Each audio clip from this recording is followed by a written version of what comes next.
So, luto na ang ating tortilla wrappers. So, binabalot ko siya ng cloth para hindi siya mag-dry. Tapos, pag okay na, pag hindi na siya mainit, ilalagay ko siya sa malinis na ziplock. Tsaka, ilalagay ko sa my fridge. Pwedeng ilagay sa freezer for 1 month.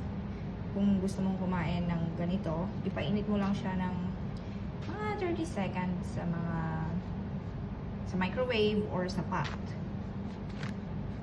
Sa pan, I mean. Palayok. Tingnan nyo guys, ang soft. So, brown yung kulay nito. Medyo brown siya kasi nilagyan ko siya ng wheat flour. Kung wala naman kayong wheat flour, okay lang naman. Diba? Ang ganda. Sobrang lambot. So, every week ako gumagawa nito kaya medyo na-master ko na rin. Medyo bumilis na ako. And kasi ayaw ng isang alaga ko na kumain ng wrapper na galing sa store. Gusto niya yung ginagawa. So, mas healthy nga naman, sabi ng amo ko, kasi wala siyang preservatives.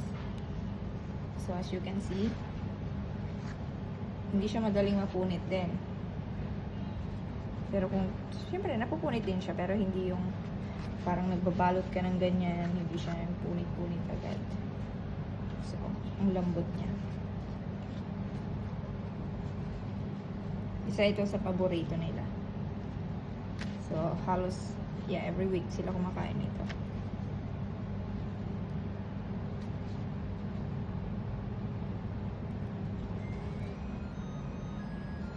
Ang sarap.